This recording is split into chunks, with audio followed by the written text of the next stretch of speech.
Hello, and here we are once again. I'm Phil. This is Discover Tai Chi for LimbPower. I'm back from my holiday and we're going to get moving. Just check everyone's muted. Yes, you are. Let's do this. We'll do our usual mix of seated and standing. So I'll have my box nearby. Okay. So as often is the way, we're going to start with that weight shift from one side to the other. But we're going to kind of give it a lilty feel, a kind of going with the flow, ebb and flow. Lots of watery metaphors, I think. So just have that sense of just moving easily from one position to the other. There's something about smooth movement. It is actually a thing, smooth movement. We've had some great examples, haven't we, recently in the Paralympics and the Olympics of elite athletes.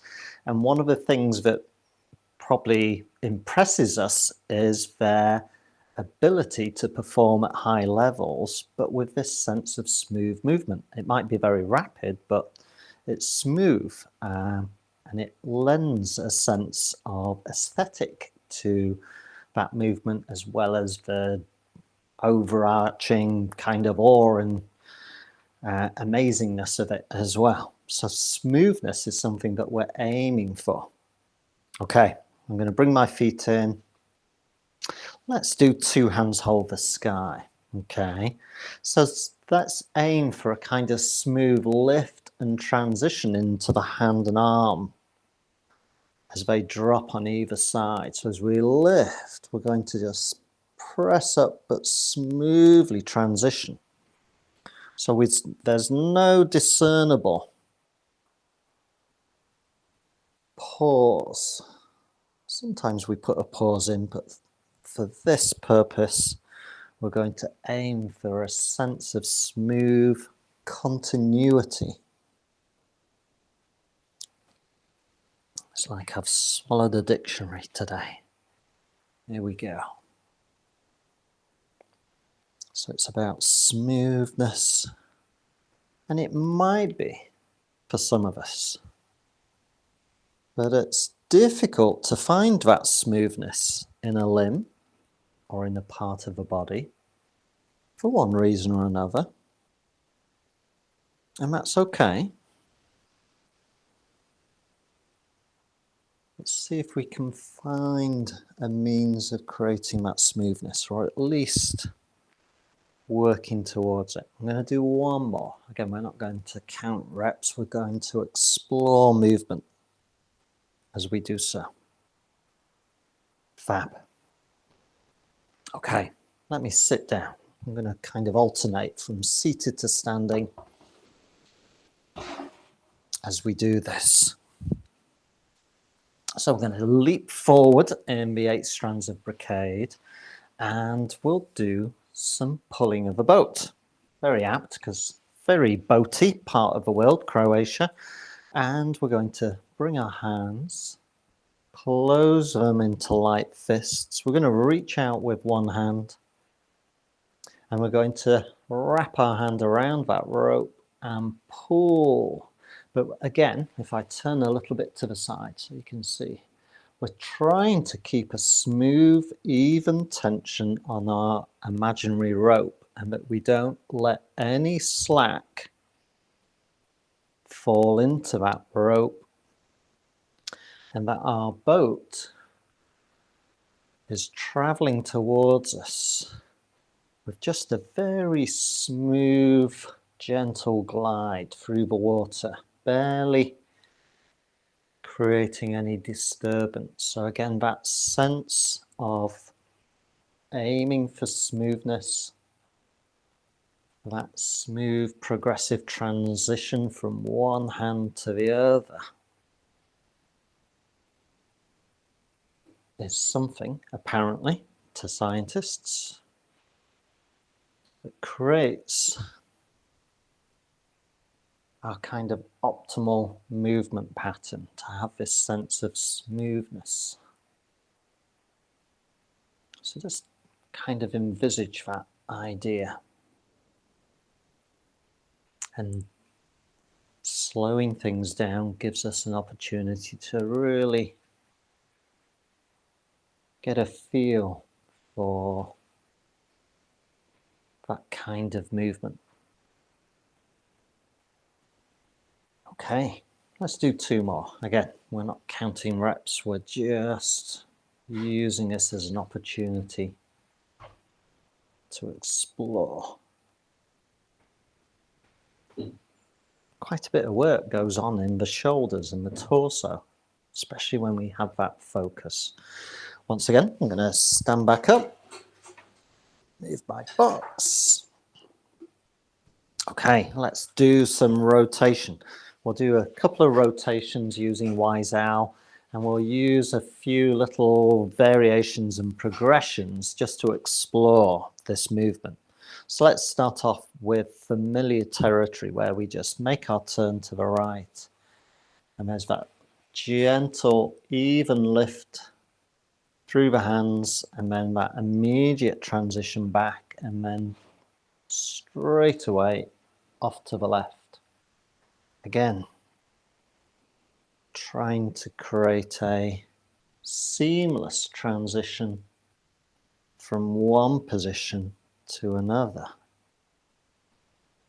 If anything, there's no end position, so to speak. It's the whole of the movement that we're interested in. The point at which we begin to turn back is a little bit like when a planet approaches the kind of end point of the ellipse and begins to make a return journey through its orbit, which is a very common way of thinking about movement in sort of Tai Chi terms of hands and arms or limbs moving in orbits. And I know that can be a funny concept for people like ourselves with limb loss, but controlling residual limbs and controlling prosthetics is in many respects an exercise in gaining control of those extremities, which is actually jolly challenging.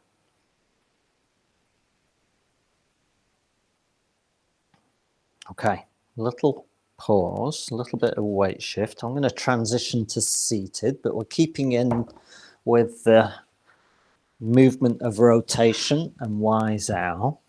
Only this time we'll use both hands to gesture in the same direction, but again we're aiming for that smooth transition from one side to the other with no apparent pause or rest. So here we go, into the right side.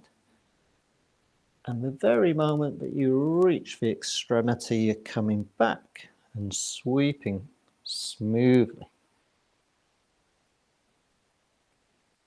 So it's just like the ocean. One wave comes in,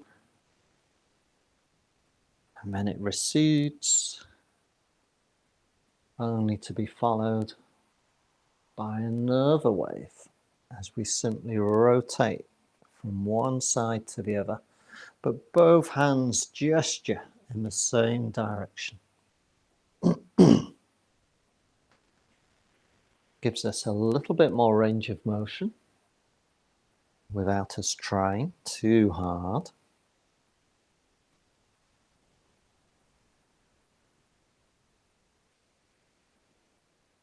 We're going to do one more.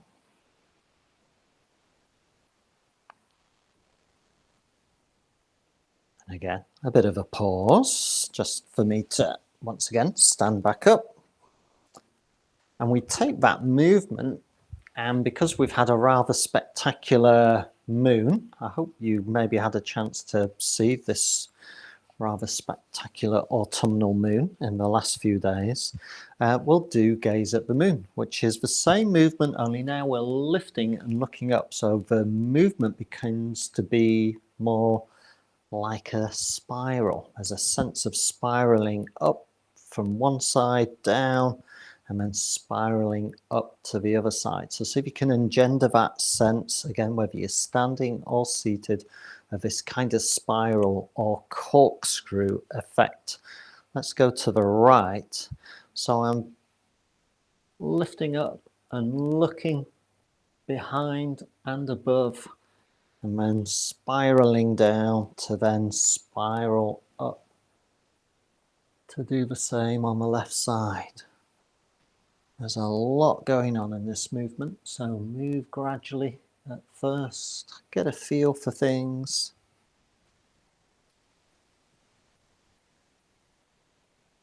As you do so.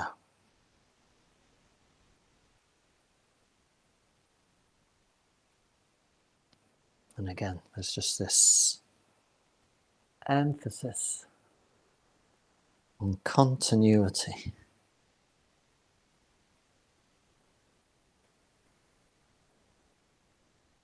Again, we're not thinking about how many reps we've done. We're just going by feel and exploring the totality of that movement. Okay, have a bit of a rest and a pause. Once again, I'm going to take a seat. So that's something that kind of, from a, shall we say, a conceptual, philosophical basis of Tai Chi makes it different in some respects. That sometimes we have movement and exercise and physical activity with a clear goal or clear position to find yourself in. Whereas in many respects, in terms of Tai Chi, of its philosophy, we're interested in the whole process, and that process never kind of stops, because life never kind of stops, does it? It just keeps going on and on and on. And we kind of got to ride with that wave and take the highs and the lows as they come. And that's another kind of part of the philosophy. Okay, let's have a hinge movement, a bend forward, or a bow might be a better way to put it. But again, we're going to aim for smooth transitions. So let's take a box and lift it up overhead. Bring that box down. So if you sat down with me, the hands are going to come to rest on the sides of the thighs. If you stood up, on the backs of the thighs, and then we're just traveling down. We're taking a bow. We're not making it into a stretch. We're just moving, and then we're transitioning immediately back up again, taking that box and immediately into the lift overhead. So again, if we could imagine the movement as a line, it would be a circle of continuity. Or we could think of it as a set of spirals. As I reach up, down, and then take a bow. Coming back up.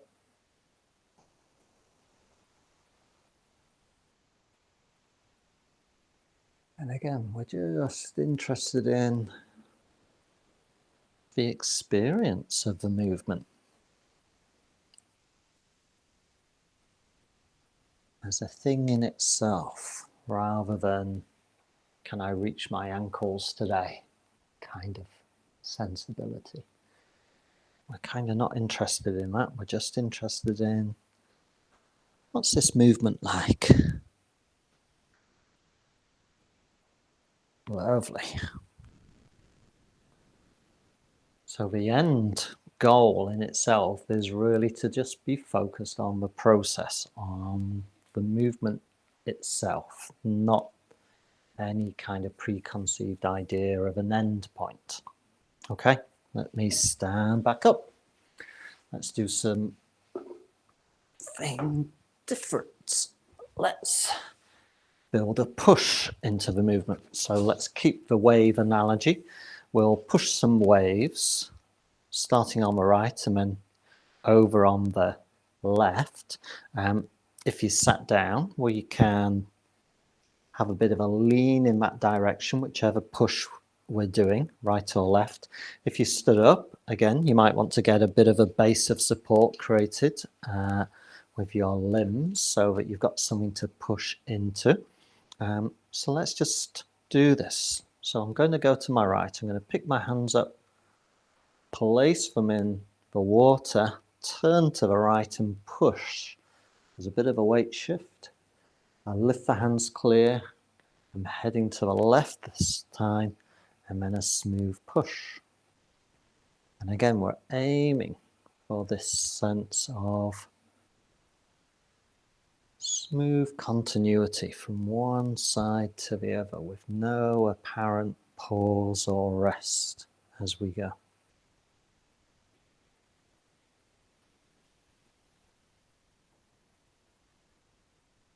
Just smooth, even pushes. We could imagine that we are creating smooth, even waves on either side of us, sending them out towards the horizon.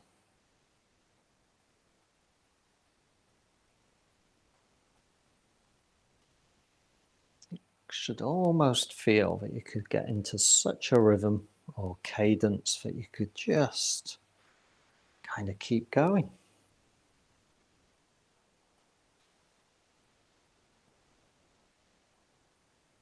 So I'm going to do one more. Don't worry if we're in sync, it doesn't matter. And back we come. Okay. So over the previous few weeks, we've been learning a little bit of a Tai Chi form, the first few sequences of Yang style. Let's see if we can do the opening sequence of Qi Shi, and then the three individual parts of Part the Wild Horse's Mane. But let's see if we can kind of join it all together so that again there's no apparent pause or rest or hesitation. We're just smoothly moving through each position as we go. And we're not looking for an end point because there isn't one. Again, a good analogy is that the totality of the movement that we're going to do is a bit like drawing a circle. We start, and until we get back to where we started, we're making a smooth, continuous line. So I'm going to do this seated. Again, if you're standing, that's okay. I'll come a bit closer. Okay, so we've got Qi Shi, and then we'll be holding a ball, and then it's alternate Part the Wild Horse's Manes. Follow along. Let's see if we can aim for that smoothness. Okay, so everything is still. We could take a breath, let it go, and then on 3, 2, 1, off we begin. Smooth but very slow opening movement, and we're aiming to not have a moment's pause. Right hand on top as we hold that ball, let the elbows relax, turn to the right, and then as we square up, we part the Wild Horse's Mane for the first time, left hand in the lead, and then we turn and hold the ball, left hand on top this time, heading to the left, squaring back up, and there's the second Part the Wild Horse's Mane. Here's our third beach ball. A little turn to the right, and then a return to bring ourselves into that third. And then we can just bring the hands together, cross, do a little flower to finish, or just a closing movement as it's sometimes called. And then as the hands rest, that's when our imaginary circle is complete. So that's a useful visualization. It's one I picked up very early on when I was learning to have this sense of creating a circle. And that circle, if we were practicing a lot of sequences strung together, might last 15-20 minutes to complete that circle, but it was a circle nevertheless, and it was just made up of lots of individual sequences choreographed together. That's all a Tai Chi form is. Shall we have another go? Now we know where we're going. Hopefully that makes life easier. So again, we start in stillness. Again, a nice image is to have a very still, watery surface before us. And then when we're ready, 3, 2, 1, off we begin. If you wish, you could visualize a circle being drawn as we move through each sequence. And that circle continues to form as we go through. I'm turning to the right and then squaring up for our first part the wild horse's mane.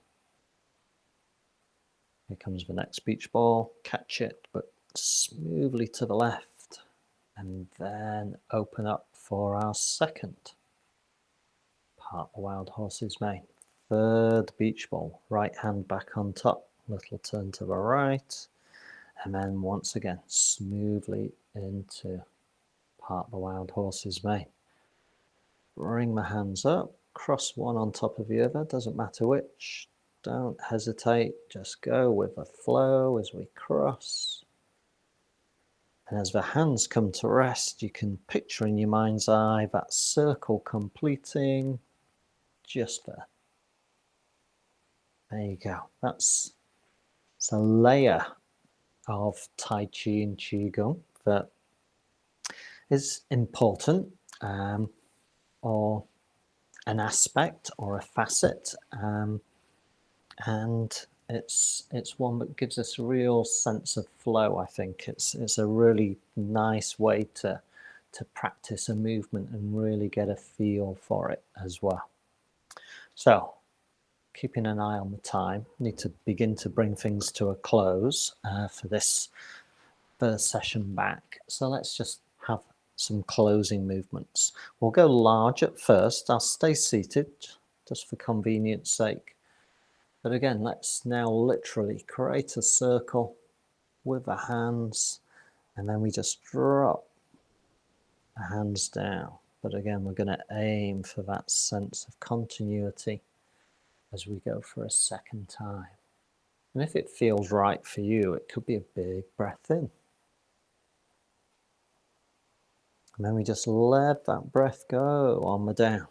And if you need to get another breath in as we do that, that's okay. Don't force things. And then here we go for a third time.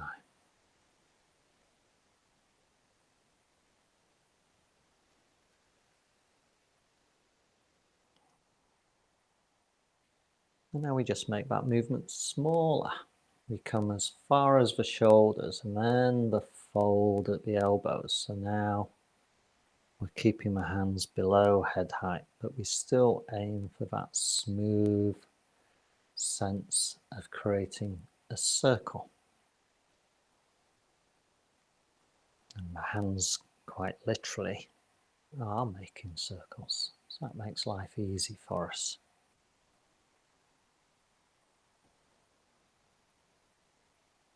And then we'll do one more. This time as we do so, we can link our thumbs, bring the hands to rest on the lower abdomen. Could be a breath in. We can make sure our shoulders relax deeply and the elbows feel heavy.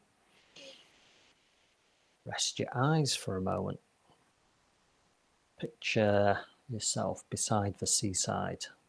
Gentle waves coming in.